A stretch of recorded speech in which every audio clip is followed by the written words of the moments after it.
El Señor nos pide más. Por tanto, perdón, más adelante dice entonces, ¿qué es vivir bien? Los preceptos de vivir bien están compendiados en un mandamiento breve y claro, en uno. ¿Qué es el vivir bien que aquí se aprende? O sea, ¿qué es lo que vamos a aprender? ¿Cuál es esa clave para vivir bien? En la ley hay muchos preceptos. Se manda y se aprende la misma vida buena. En todos los preceptos están dirigidos a ¿qué? A tener una vida buena. Los preceptos sin duda son muchos, pueden ser inclusive hasta innumerables. Viene nuestro Señor Jesucristo, se encarna el Verbo, asume Él su naturaleza humana, la plenitud de los tiempos, como claramente lo dice San Pablo. Los judíos tenían alrededor de unas 620 normas de vida, además de los 10 mandamientos. O sea, eran llenos de normas y de reglas por todo lado. Y a pesar de todo, muchos de ellos, por no decir la mayoría, le dieron las espaldas a aquel que venía a anunciarles el reino de Dios. Entonces pueden que existan muchos preceptos, pero el solo hecho de que existan los preceptos no es garantía para que yo viva bien. Hay que cumplirlos, pero además de cumplirlos hay que amarlos. O más bien hay que amarlos para cumplirlos, porque el amor es lo que nos lleva a cumplir radicalmente los preceptos de Dios. Bueno, pregunta, ¿cómo estamos de tiempo?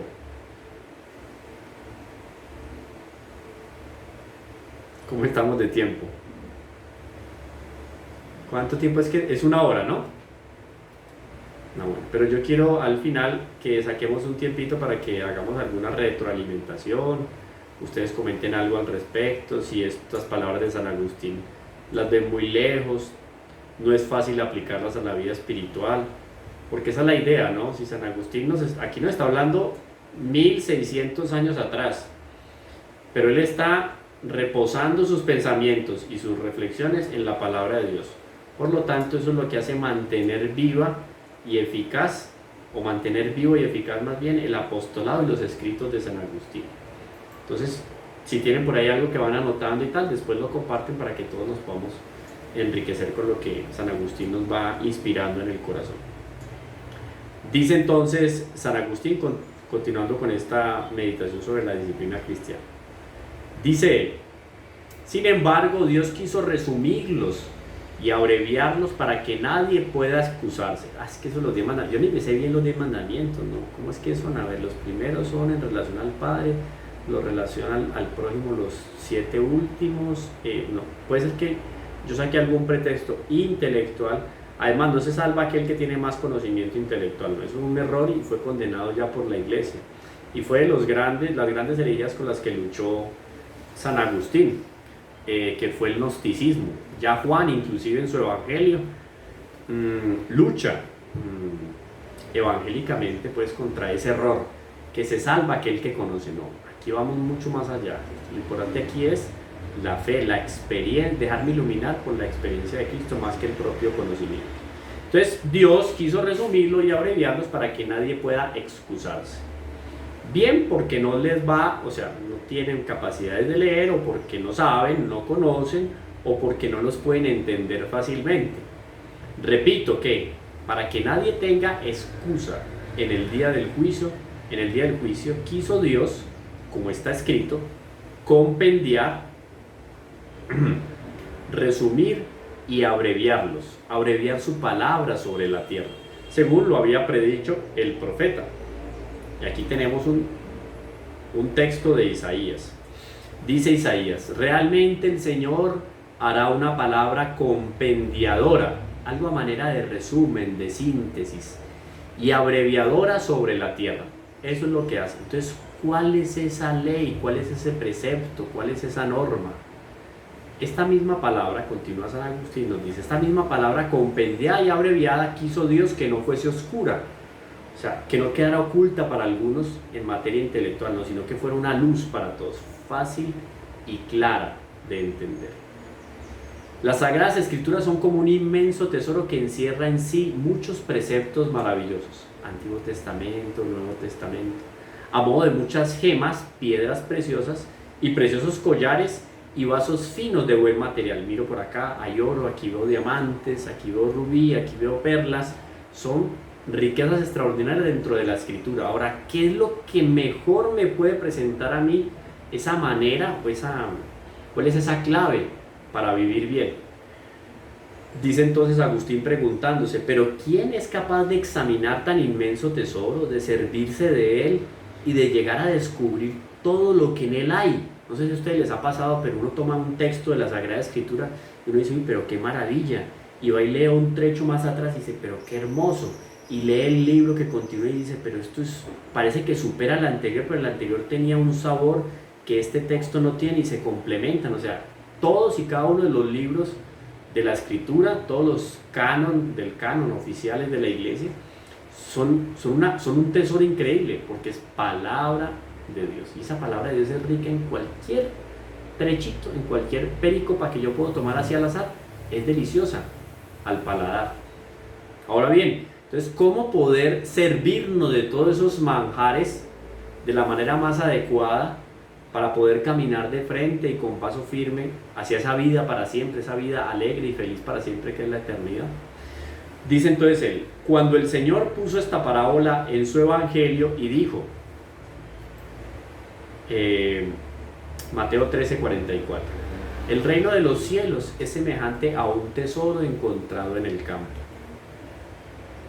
Para que nadie se creyese incapaz de encontrarlo, dice San Agustín, añadió enseguida otra comparación diciendo, el reino de los cielos es semejante a un comerciante buscador de finas margaritas que encontró una margarita preciosa.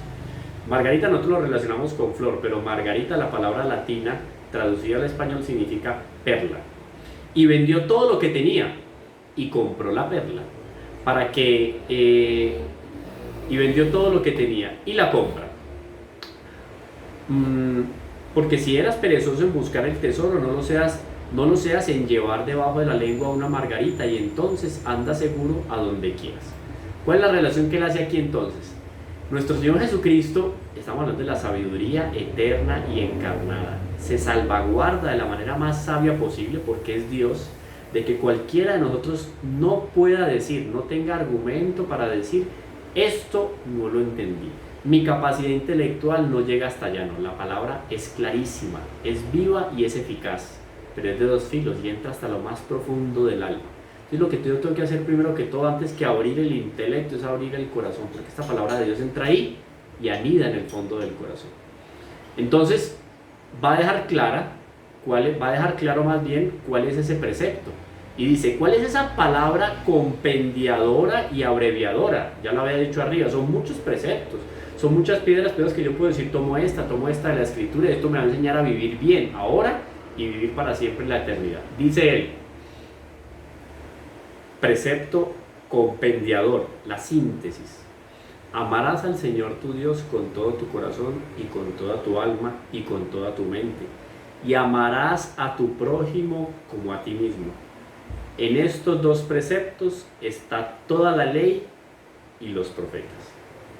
Esto es lo que se aprende en la casa de la disciplina. Es una mirada muy filosófica que hace San Agustín. Pero es eso, dentro de la iglesia estamos para eso, es la escuela para yo aprender de Dios, amar a Dios y conocer más a Dios. Y mediante esto, obviamente, lo dice San Ignacio de Loyola claramente en sus ejercicios espirituales, mediante esto conocer, amar, reverenciar y servir a Dios y salvar mi alma. Todo esto me lleva a eso, es la clave. Aquí está, repito, clarísimamente. Lo encontramos en Mateo capítulo 22, versículo 37. Amarás al Señor tu Dios con todo tu corazón, con toda tu alma, con toda tu mente. Aquí uno diría, ¿cuál es la diferencia entonces entre mente y alma? Y corazón. Corazón no es voluntad. La voluntad del hombre no está, no posee una morada en el alma. ¿Qué es la mente entonces? La mente se relaciona solamente con los pensamientos. El alma con lo más íntimo del corazón, donde le dejo anidar a cada una de esas virtudes que Dios infunde por medio del bautismo, etc. Va mucho más allá. Corazón, alma y mente. Llega un momento en que San Agustín se queja en las confesiones y dice, Señor, yo te buscaba en todos los lugares. ¿Dónde estabas tú? Estabas dentro de mí, y más dentro de mí de lo que yo mismo y utiliza un término latino muy preciso. Él dice ad intime, en lo más íntimo. Dios está más dentro de nosotros que nosotros mismos, o si no, nosotros no existiríamos, así de sencillo, porque Dios es el que nos da el sustento como criaturas. Nosotros no solo fuimos creados, no somos recreados por Dios a cada instante. Entonces, si yo quiero buscar a Dios, ¿dónde tengo que buscarlo? En la intimidad, en la interioridad. Por eso la clave de Agustín, dentro de todos sus escritos, es esto: la vida interior.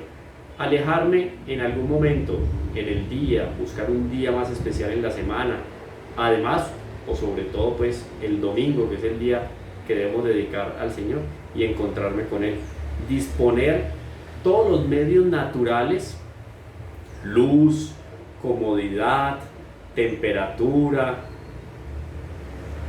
sonido, sonoridad, silencio, porque uno se le puede facilitar más rezar en el silencio, a otros se le puede facilitar más hacer oración escuchando músicas, melodías, cantos, todos esos medios naturales, disponerlos de la mejor manera para que podamos tener una comunicación mucho más asertiva con Dios nuestro Señor. Porque Dios, cuando habla también y especialmente en el silencio y en medio de las cacofonías del mundo moderno. Los ruidos, que no son solo ruidos que afectan aquí físicamente, sino que son ruidos que afectan al corazón. A veces nos es difícil leer y entender lo que Dios quiere decirnos a nosotros en cada momento. La vida de San Agustín se desarrolló en una época totalmente diferente. Estamos hablando del siglo IV. La vida era una vida mucho más armónica, organizada, disciplinada, como bien lo dice ahí, etc. Empezaron a aparecer, claro, las convulsiones propias de las invasiones bárbaras. Todo eso le tocó vivirlo a San Agustín, pero la vida era diferente. Entonces, ¿a qué nos llama San Agustín? A tomar en consideración este precepto, que de este sí, pues, no podemos ninguno de nosotros renegar, que no entendemos. Más claro no se puede ser.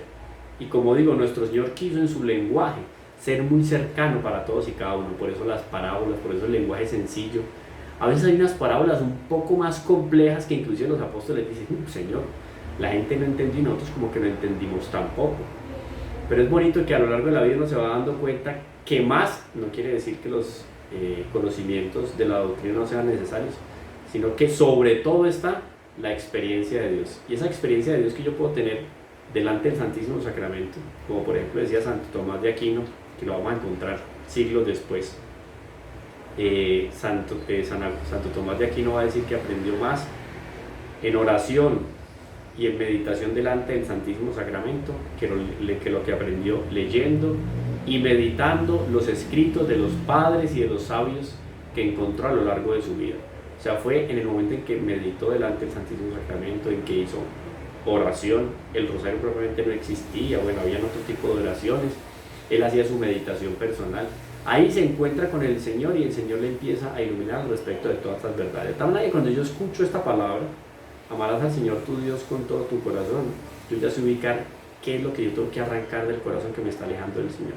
Con toda tu alma, yo ya sé qué es lo que he dejado anidar en mi alma y que me aleja también de Dios, o que evita que yo sea propiamente un templo del Espíritu Santo. Y con toda tu mente, ya sé entonces yo qué dejo invadir, qué cizaña dejo invadir en mi mente, que aleja de mí todos esos pensamientos elevados con respecto a Dios.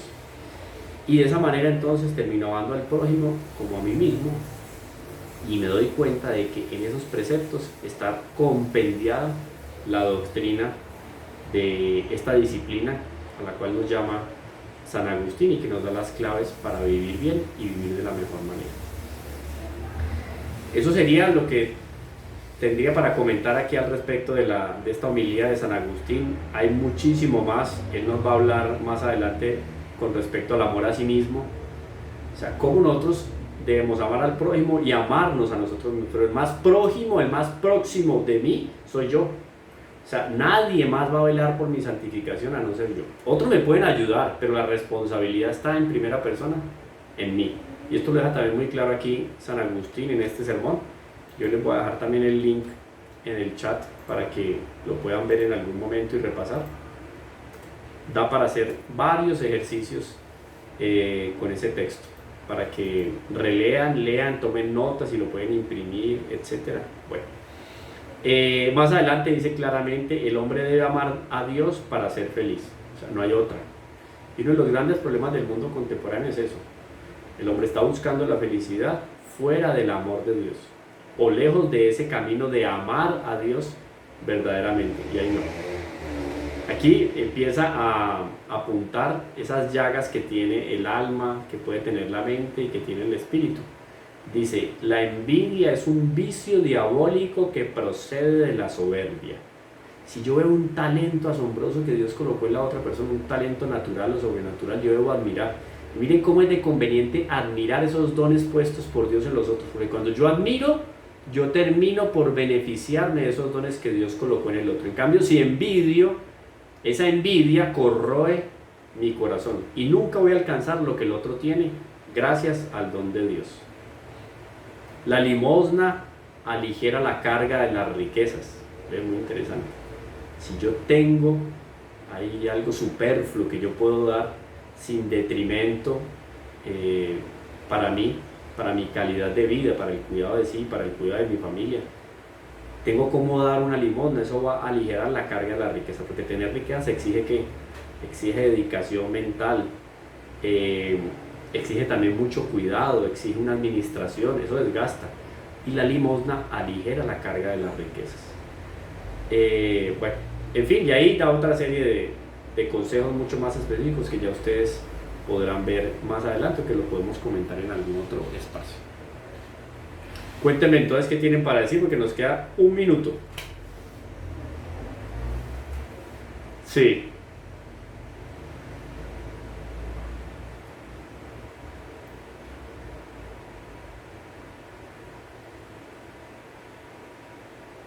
Sí.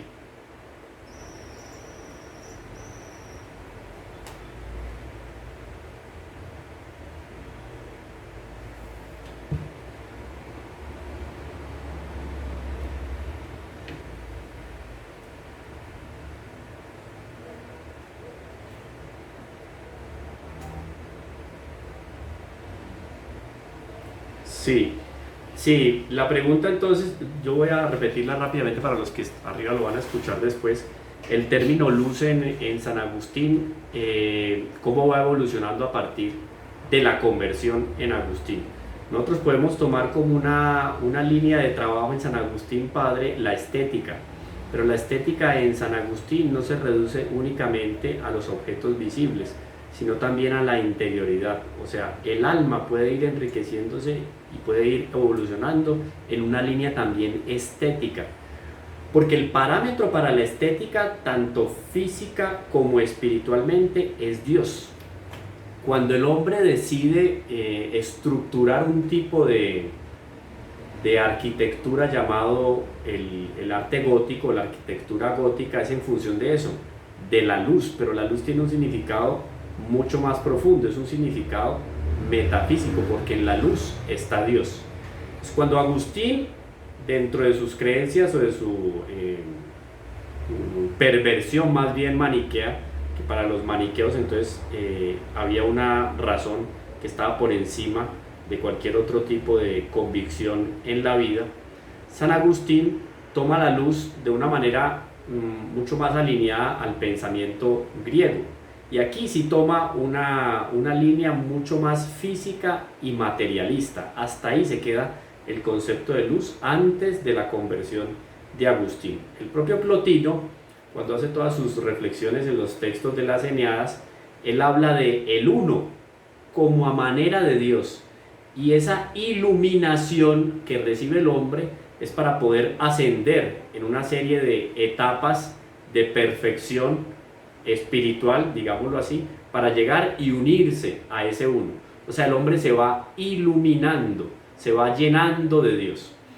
El problema de Plotino es que Plotino cae en el panteísmo. Entonces, cuando el hombre está muy iluminado y muy lleno de luz, se transforma, o más bien es asumido por esa luz y pierde su personalidad.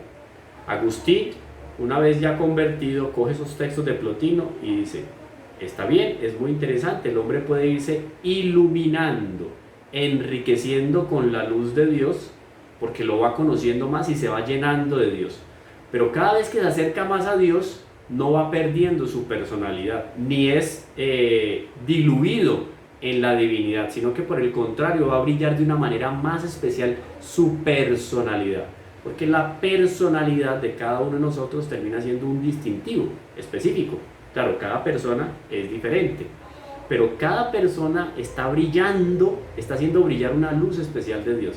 De tal manera que cuando alguien nos ve, tendría que decir: aquí estoy viendo un aspecto de Dios, o sea, la luz de Dios se refleja en esta persona y estoy conociendo más a Dios a través de esta persona. Entonces, lo que San Agustín ve ya después de su conversión con respecto al término o al concepto de luz y de iluminación es que el hombre va creciendo en ese llenarse de Dios, ilumina más, irradia. Por eso también en la iconografía vemos que los santos tienen una aura, aureola, ¿cierto? Es esa luz que emana, que en el fondo termina siendo un reflejo de Dios, pero nunca sin perder esa personalidad, y mucho menos diluyéndose o perdiéndose en la inmensidad y en la infinitud de Dios. Esa es la distinción que San Agustín hace con respecto a la filosofía griega y al pensamiento de Plotino, y que cristianiza ya dentro de todas sus reflexiones a partir de las confesiones y de las retractaciones, otro tipo de textos contra los académicos también, para que ese término de luz quede mucho más rico, porque ya no es un proceso, no es un crecimiento antropológico simplemente, no. Aquí entra la gracia de Dios, en esa iluminación del hombre entra la gracia de Dios, que es una participación en la vida de Dios, pero nos divinizamos de alguna manera, inclusive hasta hoy en día lo dice el catecismo, nos divinizamos con la gracia, pero no perdemos nuestras particularidades y terminamos reflejando, iluminando la idea de lo que puede ser Dios. Damos a conocer a Dios por nuestro comportamiento. Eso sería pues a grandes rasgos, Padre. Sí.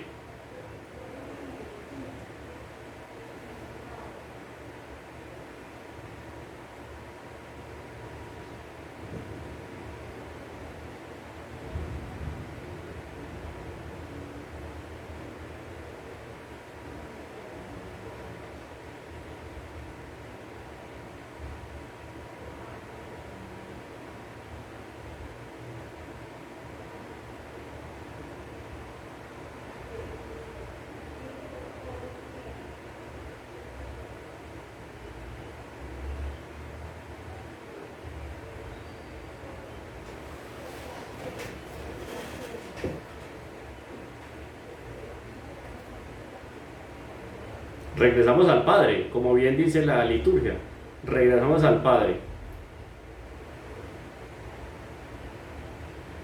Sí, es que una cosa es el lenguaje coloquial que nosotros podemos hacer de esa unión con el Padre. Otra cosa es la precisión teológica que puede tener ese unirse. No podemos caer en el panteísmo. O sea, yo llegando a la eternidad no voy a dejar de ser yo, pero voy a ser un yo de la manera más perfecta, porque le dije sí al Señor. Entonces, cuando yo le digo sí al Señor, esa idea que Dios tiene al respecto de la perfección con respecto a mí, a mi persona, sed perfectos como el Padre Celestial es perfecto, llega ya a un auge. El auge llega allá a la eternidad, pero no perdemos nuestra esencia, ni perdemos nuestra naturaleza. O sea, nosotros no podemos ser Dios o ser parte de Dios, pero sí vamos a estar más cerca de Dios de lo que es posible, porque vamos a estar ya en la visión beatífica. O sea, el nivel de perfección es lo más iluminados posible. Vamos a estar nosotros ahí, al lado del Padre, del Hijo y del Espíritu Santo, pero no perdemos nuestra naturaleza. Entonces, digamos que técnicamente hablando, estar unidos al Padre significa estar muy cerca de Él, pero sin ser Él. O sea, no vamos a llegar a esa unidad, porque si no, caeríamos en esa herejía pues del panteísmo. No, y Dios nos creó y nos va a mantener, siempre nos va a permitir, nos va a dar esa posibilidad de perfección, pero nunca vamos a perder nuestra naturaleza humana. Y ese es el error en el cual cayeron inclusive muchos cristianos en los primeros tiempos. En pensar que nosotros nos íbamos a perfeccionar hasta el momento en que éramos asumidos por Dios y como que, sí, diluidos en Dios. Y no es así. Llegamos al Padre, estamos con el Padre, somos uno con Él, Así como cuando yo puedo abrazar a un ser querido y le digo, somos uno y vamos para adelante. Pero es evidente que estamos separados, somos dos personas diferentes. Entonces esa unidad así como a manera de sincretismo no se va a dar. Técnicamente hablando no se va a dar, pero coloquialmente es eso. La perfección nos va a llevar a una unión con Dios plena. Y esa unidad plena se da solamente en la eternidad. ¿Está bien, Janetti?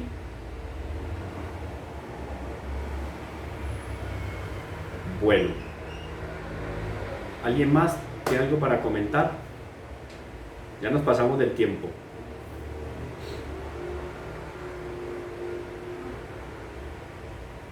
¿Alguien quiere cerrar? Vamos a cerrar por aquí, cualquiera que tenga comentarios. Voy a cerrar en Facebook. Los que tengan comentarios los pueden escribir ahí y después desarrollamos más el tema.